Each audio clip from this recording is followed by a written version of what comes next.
no Evangelho de João, capítulo 8.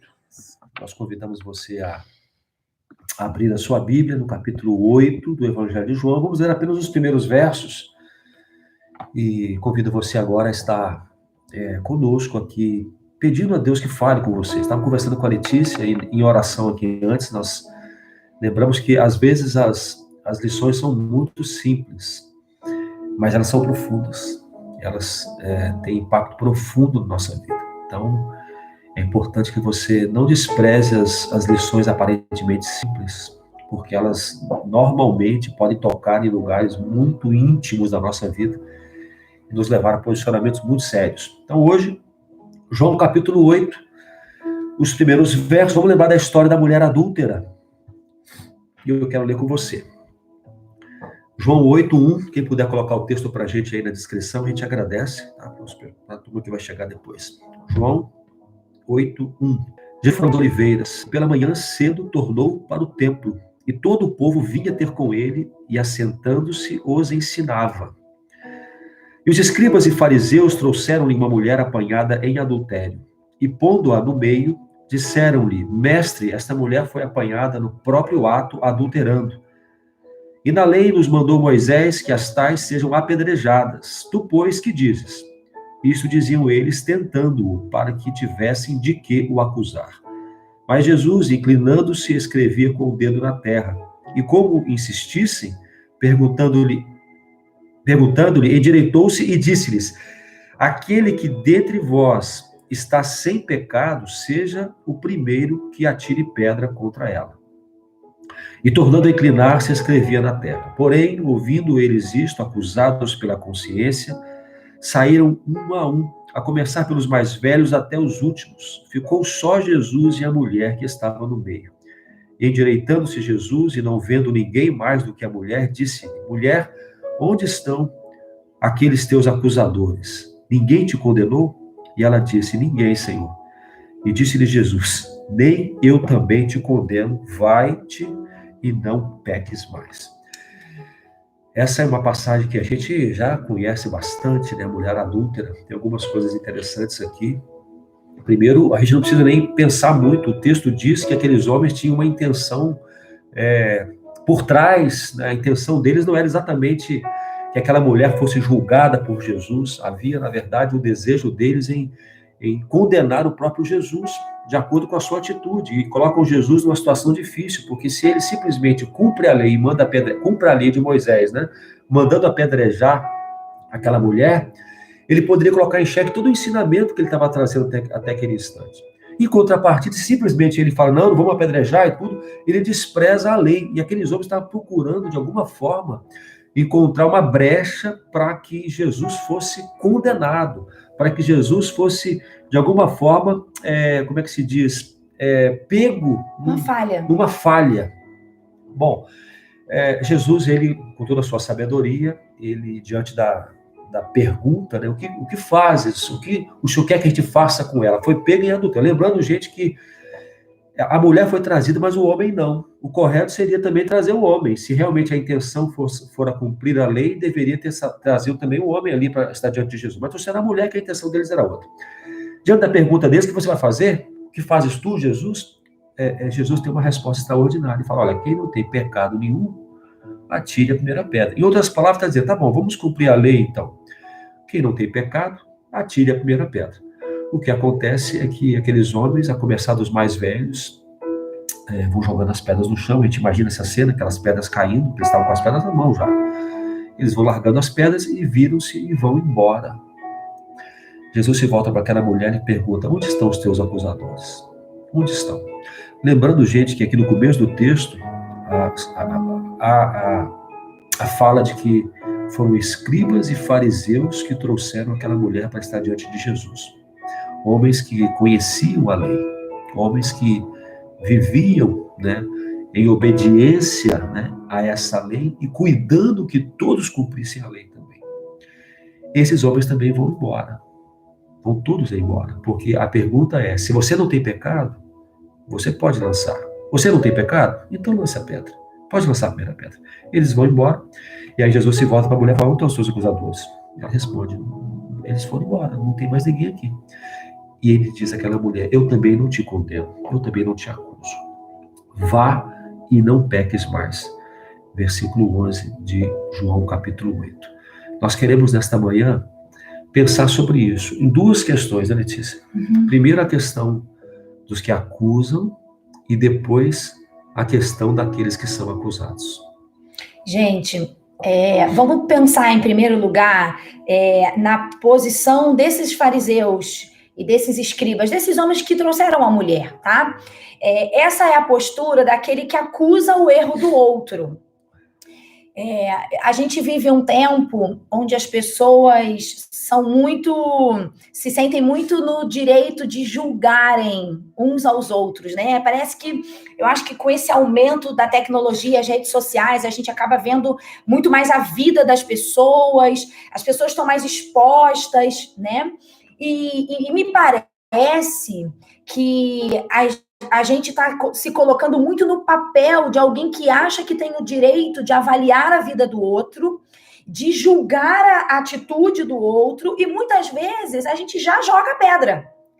Nesse caso aqui, Jesus chegou antes do momento daqueles homens lançarem a pedra sobre a mulher. Mas hoje, eu creio que a gente está vivendo um tempo onde as pedras estão sendo lançadas sobre as pessoas que erram aos nossos olhos. Um detalhe, só me interrompendo. A questão não é só o julgamento, a questão é a condenação. Isso. Porque nós condenamos as pessoas. Tá. Então, olha só, uma coisa muito importante. Existe aquilo que a gente acha que a pessoa fez de errado, e aí a gente julga. E existe aquele erro que a pessoa realmente cometeu, e a gente julga também. Então, eu acho, gente, que a gente está vivendo um tempo onde a gente está sentando muito nessa cadeira de juízes dos erros alheios. E a gente se esquece que, por trás da pessoa que cometeu um erro, existe uma vida, existe um ser humano, existe uma história. E é muito triste pensar que, muitas vezes, somos nós, os cristãos, ou aqueles que, teoricamente, somos os religiosos, que conhecemos a lei e a palavra, que estamos ali vivendo essa vida com Deus, muitas vezes somos nós mesmos que atiramos as pedras nas pessoas. Esses homens que trazem essa mulher adúltera é justamente os homens da lei, os homens da religião. Gente, já percebeu como nós temos prazer em falar do erro de alguém? A gente tem muito prazer em comentar com o outro do erro de uma pessoa. Você sabe que, psicologicamente falando, há um prazer em falar mal de alguém ou de mostrar o erro que alguém cometeu, porque quando eu estou falando do erro dele, dentro de mim há uma falsa sensação de que eu sou melhor que ele. Então eu digo assim: nossa, você soube ali do fulano, traiu a esposa. Nossa, que absurdo, a esposa dele é tão boa, né? Meu Deus, mas como é que uma pessoa faz isso? E Quando eu tô falando dessa pessoa, eu me coloco emocionalmente como alguém que tá acima dela. Então isso me gera um prazer, porque parece que eu sou melhor. Eu projeto o erro do outro. É a projeção. Eu projeto o erro do outro e minimizo o meu. Isso, é isso aí. Agora, quando eu consigo olhar para o erro de alguém e sentir compaixão dessa pessoa e dizer assim: nossa, eu soube que o fulano traiu a esposa. Que triste. O que será que está acontecendo com ele para que ele vivesse isso? Gente, como será que está essa esposa e essa família? Vocês entendem que é um olhar diferente? Mas, gente, o olhar de compaixão, de misericórdia, ele é forjado em nós pelo Espírito Santo. Empatia. Eu falo muito sobre empatia. Isso. Cada um faz o que faz, decide como decide, age como age, porque tem as motivações do seu coração. Então, quando a gente se coloca no lugar do outro, a gente entende por que ele fez. E entendendo por que ele fez, nós podemos ser mais misericordiosos ou podemos ser mais assertivos. Ao invés de julgar e condenar, eu posso realmente contribuir para que aquela pessoa seja transformada a partir do momento que eu me coloco no lugar dela e que eu entendo por que ela fez aquilo. Eu vou na raiz do problema. É claro, amor, que entendam o seguinte, gente, nós não estamos aqui fazendo uma apologia ao erro, tá? Então, vamos pecar à vontade. Não é isso, eu sei que você sabe que não é isso, mas é bom a gente dizer. Não, porque Jesus, ele faz isso. Não que ele faz apologia ao pecado, mas ele faz o que nós estamos fazendo aqui. Ele sabe quem é aquela mulher. Ele sabe o que a fez fazer o que cometeu. Então ele tem subsídio para no final dizer: eu não te condeno. Se ele não condenou que ele não tinha pecado, por que a gente condena, gente? Assim, vamos gastar uns minutinhos pensando nisso. Por que a gente condena os erros de alguém? Por que a gente se assenta nessa cadeira de juízes? E aí, às vezes, a gente começa até a dar explicação por que a pessoa fez tal coisa. A gente nem sabe, mas a gente dá. Mas também fez isso porque ele é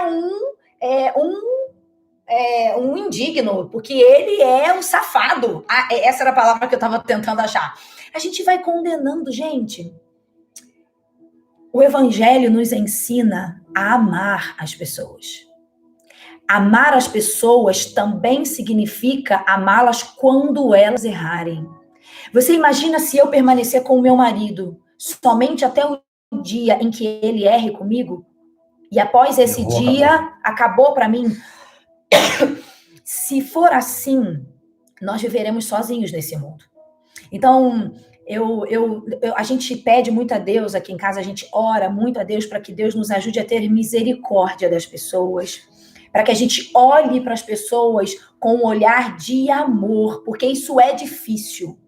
Nós temos uma tendência natural a esse julgamento, mas, em primeiro lugar, gente, que a gente saia dessa posição dos fariseus, dos escribas, dos religiosos, dos acusadores, porque se você me disser algum dia que uma pedra foi lançada sobre alguém e isso foi bom para ela, você me conta, porque eu nunca vi uma pedra ser lançada sobre alguém e isso ter tido um bom efeito sobre essa pessoa. Nós estamos convidando você a ter uma posição de equilíbrio, não concordar com o pecado do outro, assim como também você não quer que as pessoas que te amam concordem com o seu pecado, mas cuidado com a condenação, sem antes estender a mão. Isso. Nós não podemos condenar ninguém. A nossa atitude primeira tem que ser de estender a mão e oferecer ajuda, oferecer socorro.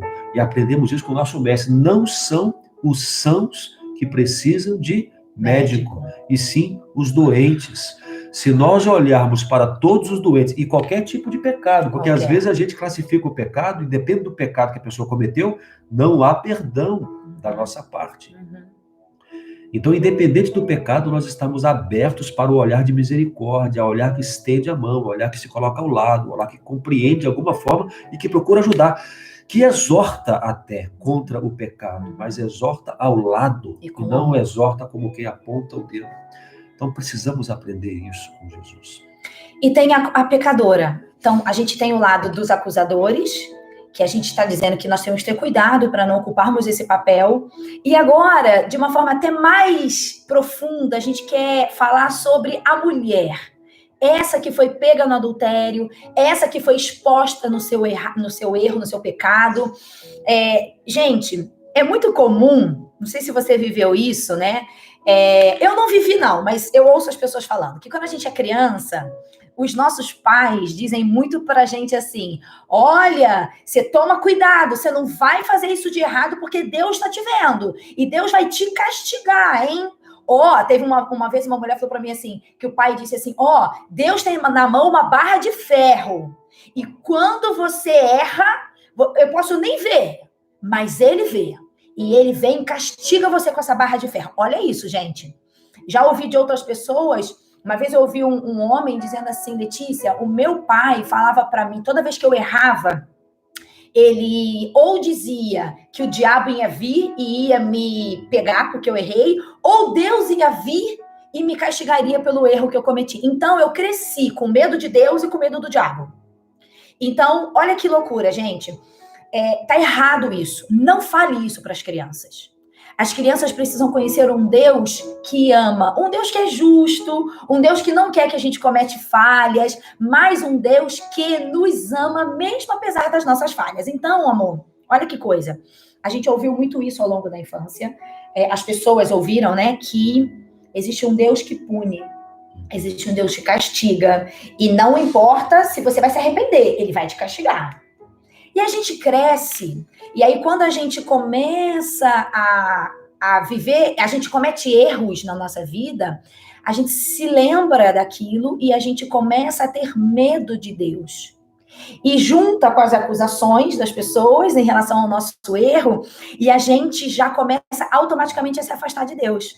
Sabe aquela sensação assim, já que você vai me rejeitar, eu já me afasto de você, porque eu não quero lidar com a sua rejeição. Então existem muitas pessoas que se sentem indignas da presença de Deus, porque elas sabem que ou elas já cometeram um erro no passado e elas não se perdoam, ou elas estão no erro. Então, Deus é aquela figura que está distante. Eu até queria ter um relacionamento com esse Deus, mas eu não sou merecedor.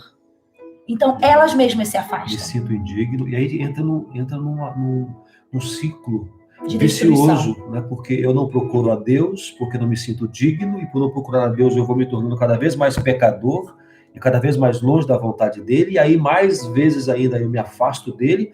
E aí quem pode romper isso aí? Só Jesus, para entrar e te sacudir e falar, vem como você está. Vem como você está, e você vai ser transformado. Gente, importante, sobretudo as pessoas que não conhecem a Deus.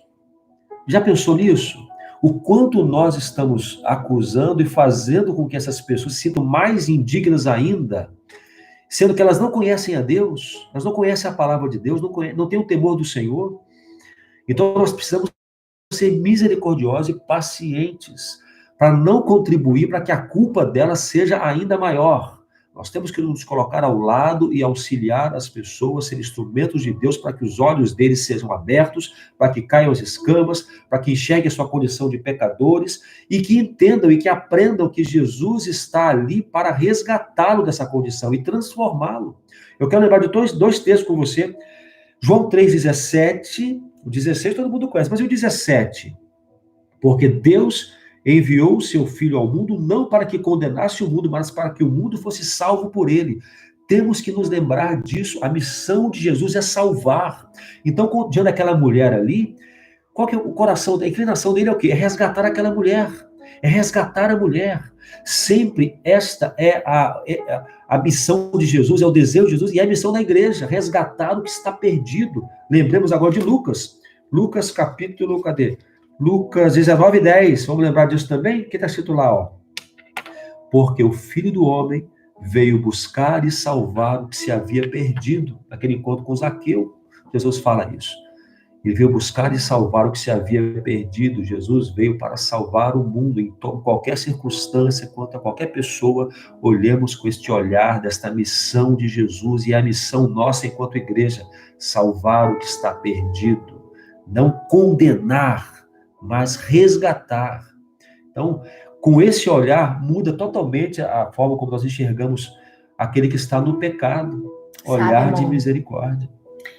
Muitas vezes eu converso com pessoas e quando elas começam a me contar a história delas e os erros delas, é muito triste e constrangedor você ver como a pessoa vai ficando envergonhada em me contar, né?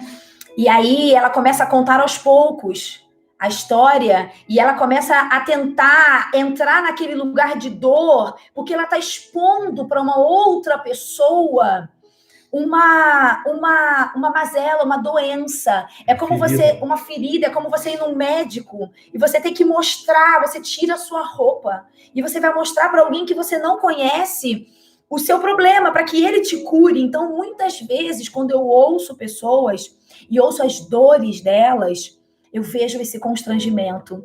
E, às vezes, quando elas começam a ficar com muita vergonha, constrangidas, eu interrompo e digo assim, olha, tá tudo bem.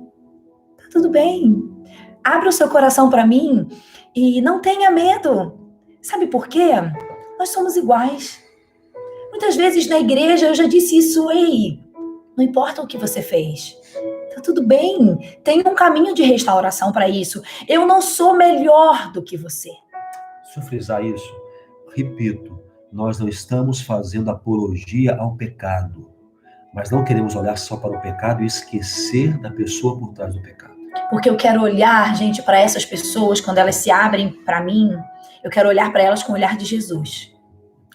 Então, sempre que eu estou conversando com alguém sobre qualquer coisa, eu fico me perguntando o que Jesus faria com essa pessoa agora, como ele olharia, até o olhar que a gente tem para a pessoa enquanto ela está dividindo uma dor, o olhar que você tem para ela revela o acolhimento ou o julgamento. Então, gente, uma vez uma pessoa falou assim para mim, ela estava num pecado muito grande. Qual é o pecado grande? Aos olhos dos homens, né? Ela estava num pecado que ela mesma considerava indigna de se aproximar de Deus. E aí, ela estava vivendo uma crise de ansiedade muito grande, né? Ela já tinha tido crises de pânico, tinha ido para o hospital, enfim. E ela disse que em algum momento ela teve coragem, ela foi para o quarto e ela foi falar com Deus, pedir ajuda para Deus, porque aquela ansiedade estava tomando conta dela. E eu perguntei para ela, e como você se sentiu depois desse momento? E ela falou, me senti melhor. Depois que eu falei com Deus, né? E aí eu perguntei, então você acha que se você fizer isso mais vezes, de buscar a Deus, você conseguiria controlar melhor a sua ansiedade? E ela disse, sim. Sim, e eu perguntei, então por que você não faz isso mais vezes? Gente, naquela hora, ela baixou o olhar e disse para mim assim, porque eu me sinto indigna, Letícia. Eu perguntei por quê. Ela falou, você sabe, por causa desse pecado que eu tenho. Gente, naquele momento, eu tive vontade de chorar. Porque aquela pessoa estava me dizendo que ela não se achava merecedora da presença do Deus que morreu por ela. E ela dizia, sabe por quê, Letícia? As pessoas me dizem isso, que esse meu pecado não tem jeito para Deus. Assim, eu não posso nem chegar perto de Deus por causa desse pecado que eu tenho. E eu me controlei para não chorar, porque eu vi naquela pessoa uma dor. Ela queria Deus, sabe, gente? Ela queria Deus, mas ela ouviu tanto das pessoas que ela não ia chegar a Deus daquele jeito, ela não podia ser digna de nenhuma bênção de Deus, e ela usava essa palavra, eu sou indigna. Por que essa pessoa se sentia assim? Só por causa do peso do pecado? Porque é claro que o pecado nos afasta de Deus, a Bíblia diz isso. Mas no caso dela, ela dizia, eu ouço muito das pessoas que por causa disso eu não posso buscar a Deus. Então, agora eu te pergunto, como ela vai se livrar daquele pecado? Como ela vai se libertar, gente? Como eu vou me libertar dos meus pecados se eu não me aproximar de Deus? Porque eu não tenho capacidade em mim mesma de me libertar das minhas prisões espirituais, a não ser na presença de Deus. Mas se eu não me sinto digna de chegar perto desse Deus, como eu vou me libertar deles? Então, são pessoas que estão mergulhando para baixo na lama, entende? Ela já está na lama. E alguém diz para ela, se você não se libertar disso, você não vai chegar a Deus. E ela diz, mas eu não consigo me libertar disso. Claro que ela não consegue, porque ela precisa de Deus para se libertar. Então, ela não vai a Deus. Nós temos que ser ponte. Ponte. Eu olho para Jesus, pecador que eu sou, e incapaz de salvar-me. Sou incapaz, só pela graça. O amor dele me alcançou pela graça dele, porque ele me deu um favor que eu nunca vou merecer. E por que eu não posso olhar para os outros e entender que essa graça também pode alcançar os outros? Então, o que eu tenho que fazer? Eu tenho que ser ponte. Eu olho para Jesus, Letícia, sabe como eu vejo Jesus diante do meu pecado? Os braços abertos. Os braços abertos. Jesus está sempre com os braços abertos. Ainda está com os braços abertos. Então, eu quero falar para você que está nos ouvindo agora, que de repente está tão carregado de culpa, e fala assim, eu não posso buscar a Deus, eu não sou digno. Olha quem que eu sou. Você não sabe o que eu já fiz na minha vida, você não sabe... Olha, onde abundou o pecado, superabundou a graça. Então não importa quem seja você, o quão longe andou de Deus, o que já fez com a sua vida, o que fez aos outros. Jesus está assim, com os braços abertos para você. Tem 2 versículos sobre isso, amor, que eu separei. Um deles diz, Salmo 34, 18, diz, o Senhor está perto dos que têm o coração quebrantado e salva o de espírito abatido. E tem um outro versículo que diz assim, 1 João 2:1. Se entretanto alguém pecar, temos advogado junto ao Pai, Jesus Cristo, o justo. Nunca um advogado acusa aquele que ele está defendendo. O advogado, ele vai até o fim. Ele abraça o seu cliente e diz, vamos lá, eu vou te defender. Então, Jesus é o nosso advogado. Todas as vezes que eu pequei, e algumas vezes pecados ruins, eu não mereço estar aqui. E eu sempre senti uma voz suave dizendo, filha, eu só quero ver o seu arrependimento, mas eu não te condeno. Então se arrependa e não peques mais. Mas eu estou aqui. Então, um coração quebrantado e contrito não desprezarás, ó Deus. Talvez você carregue culpas do seu passado. Talvez você já tenha feito coisas que ninguém sabe. E você sabe que Deus sabe. E então você não se acha digno de aprofundar na sua relação com Deus, de mergulhar no Evangelho. Talvez você olhe para as pessoas que estão na igreja e você ache elas muito melhores do que você, porque elas estão lá fazendo tudo que é certo. Não estamos. Nós estamos lutando para fazer o que é certo, entende? Todos os dias, gente, eu luto contra os meus pecados. Ontem mesmo eu disse para alguém que tem uma oração que eu faço a Deus todos os dias, porque eu sei de uma dificuldade que eu tenho. E eu oro todos os dias, eu digo, Deus, me ajuda. Me ajuda nisso, eu não consigo sozinha. E ela disse, é mesmo, Letícia, você tem isso? Eu falei, claro que sim. Então, talvez você se sinta culpado. Talvez você se sinta indigno. Talvez você ache que tudo que você já fez na sua vida não te torna merecedor da presença de Deus, das bênçãos de Deus. Isso é mentira de Satanás. Ele é o nosso advogado fiel. É ele que está ali batalhando por nós. O Espírito Santo é aquele que intercede por nós junto ao Pai. Então, Jesus perdoa. Assim como ele fez com aquela mulher. Assim mesmo ele faz comigo e com você nesse dia. Olha só o que ele falou aqui no final. E nós vamos terminar com isso. Versículo 11. A mulher responde, ninguém me condenou, Senhor.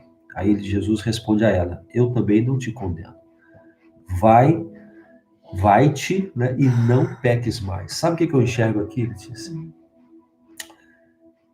Jesus, com toda aquela gentileza, com todo aquele amor, ele fazendo a ela um convite à conversão.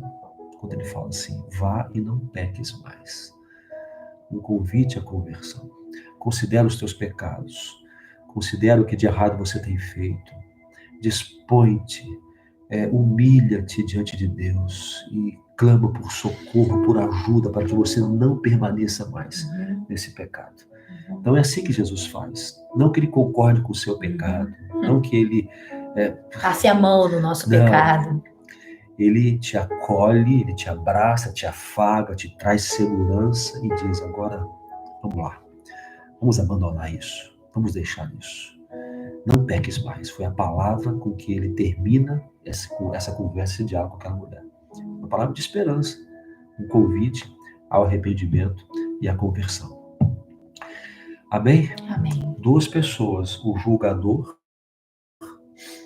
que Deus tem misericórdia de nós, e a pessoa carregada de culpa. Sinta a misericórdia de Deus.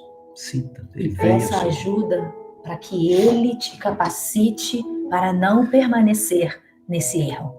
Se o erro ainda está acontecendo, gente, essa é a questão. Se eu ainda estou no pecado, eu preciso do arrependimento, eu preciso da confissão e eu preciso da ajuda dele para sair do pecado. Mas se o pecado foi lá atrás e eu não tenho mais como voltar, eu vou também me arrepender. Eu vou pedir perdão a Deus e eu vou me sentir livre da culpa. Dos teus pecados não me esquecerei, não me lembrarei mais. Pecados lançados no fundo do mar. Vamos orar então? Amém. Vamos nos colocar diante do Senhor. Nós temos essa oração específica, primeiro para Deus nos libertar dessa posição de fariseu que muitas vezes temos, né? Mas sobretudo, esta posição de indigno, sim, nós somos indignos, mas tudo bem, porque é pela graça que nós somos salvos. Não é por nossa dignidade, não é por nossa habilidade em merecer. Não, nós somos salvos pela graça. Então você ser indigno, tudo bem, mas essa indignidade não deve lhe impedir de se aproximar de Deus. Então vamos orar por isso também, para que apesar da indignidade, que você tenha convicção acerca dela, sobre você, você se aproxima de Deus.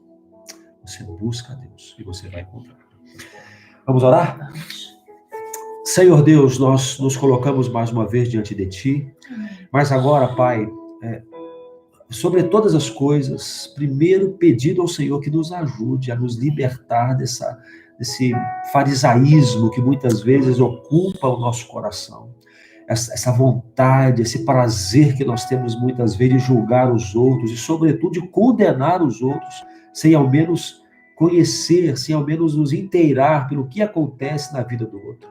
Senhor, Pai, dá-nos um olhar como o de Jesus, que não apenas olha o pecado, mas olha para a pessoa atrás do pecado. E ama, Senhor. Amém.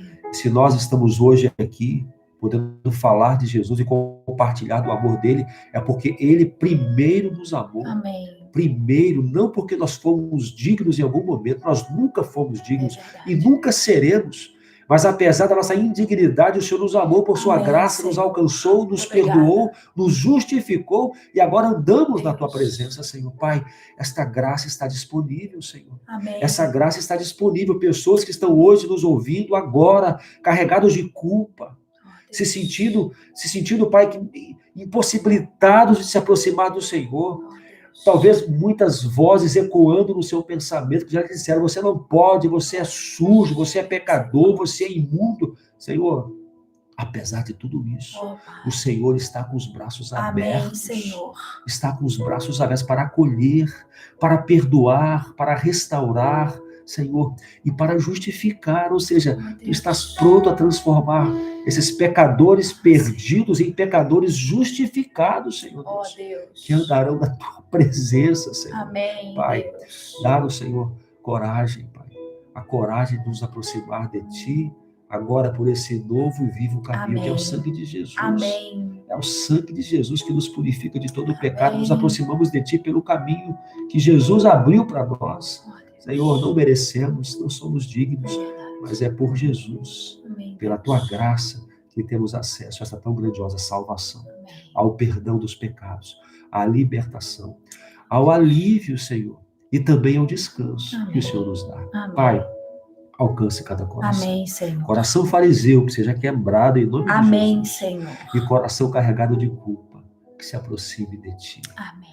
Abraçado pela graça, Amém, Senhor, Deus. para receber de Ti o perdão e a nova vida. Amém. Vai e não peques mais. Foram Sim, as palavras de Jesus para aquela mulher.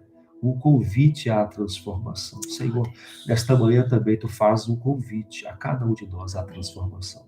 Gentilmente, amorosamente, o Senhor nos desafia a sermos transformados pelo Senhor mesmo.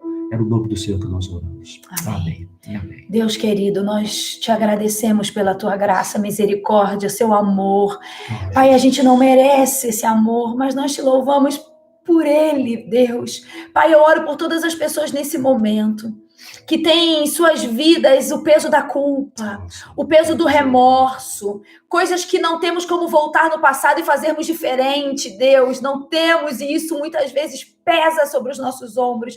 Pai, em nome de Jesus, que o Senhor nos perdoe, que o Senhor encontre em nós um coração quebrantado, arrependido, Amém. que o Senhor gere esse sentimento agora em todas as pessoas que estão nos ouvindo, ó Pai, que elas sejam tomadas desse sentimento de arrependimento verdadeiro, e no arrependimento elas encontrarão o teu perdão. Ó Deus querido, depois do perdão, que o Senhor tire de nós o peso da culpa, Pai. Escreve uma nova história na nossa vida. Aquelas pessoas que precisam ter as suas vidas realmente convertidas a uma nova direção. Pai, em nome de Jesus, dê a elas uma esperança de que elas podem viver isso em Ti. É a nossa oração em nome de Jesus. Amém. Amém. Amém. Deixa eu falar uma coisa. Uma vez eu acompanhei uma mulher que ela tinha uma tendência a entrar em relacionamentos doentios com homens que a feriam, homens que machucavam ela, sabe? E ela não saía disso, ela terminava com um, começava com o outro, e ela foi buscar ajuda. E num determinado momento, tentando entender por que ela se machucava, por que ela se colocava em condições de ser ferida. E aí nós fomos descobrir que ela tinha feito um aborto quando ela era jovem ainda. E ela se culpava tanto daquele aborto de uma forma inconsciente, que ela não se achava mais merecedora de ser feliz. Então, ela mesma se punia, se colocando em relacionamentos doentios, como uma forma de se machucar pelo que ela tinha feito lá atrás. Ou seja, ela não tinha se perdoado, ela não tinha encontrado o perdão de Deus para o pecado do aborto. Então, agora eu mesma me puno. E isso é muito comum. Eu já atendi outra mulher que viveu a mesma experiência de um aborto e ela não conseguia engravidar. Ela era casada, estava tudo certinho e não engravidava, e em um determinado momento a gente descobriu que o peso da culpa do aborto era tão grande que ela conseguia até reprimir o seu organismo para a gravidez. E quando ela se libertou, quando ela se perdoou, sentiu o perdão de Deus. E ela sentiu, naquele momento também sentiu o perdão de Deus. Gente, incrivelmente, meses depois ela estava grávida. Você tem noção do peso da culpa. Impacta nosso organismo, somatiza. Tudo, né? Impacta tudo. Amém. Amém, gente. Então, Forte, se para você fez sentido isso hoje, o que Deus nos trouxe na sua palavra, você compartilhe com outras pessoas. Amém. Compartilhe a sua linha do tempo, mande para algum amigo. Mas que sejamos instrumentos de Deus. Tá bom? Amanhã é domingo, né? Então amanhã estaremos aqui, né? A gente tem feito esse encontro aqui com a nossa igreja também, com a PIB Matelândia. E a gente abre para todo mundo, né? Então tem sido maravilhoso estar com vocês. E amanhã é domingo, dia do Senhor. É o dia de acordar cedo, né? Nos preparar, preparar um café bacana. De repente estar com a gente junto na mesa do café. Alguns irmãos fazem isso, preparam a mesa do café e ficam com a gente ali às 10 horas. Então eu quero te encontrar amanhã. A menos que você tenha um encontro com a sua igreja, aí tá perdoado, né? Aí assiste depois, né? Assiste depois. E também temos o nosso culto aqui, e fazemos uma transmissão bacana, diferente, né? O nosso culto é diferente, e você é nosso convidado. Amém? Compartilhe com seus amigos. Deus te abençoe. Deus te abençoe. Vamos ouvir essa canção. Vamos terminar como sempre terminamos, né? Felizes pela graça de Deus que nos alcançou. Vou colocar o início para vocês ouvirem, tá? O nome dessa canção, Há um Lugar. Há um lugar de descanso em ti. Há um lugar de refrigério em ti. Há um lugar onde a verdade reina. Esse lugar é no Senhor.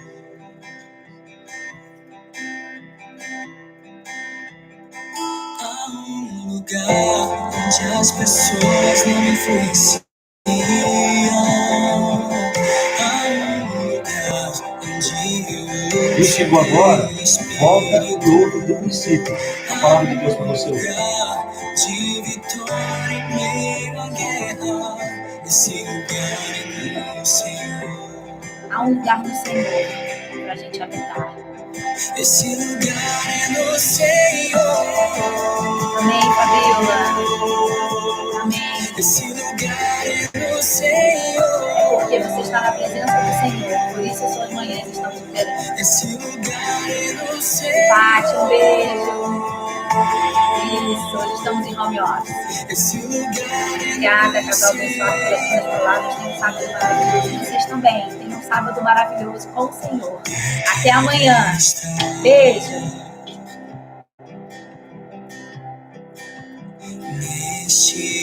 Pessoal aqui do YouTube, um grande beijo. Deus abençoe vocês.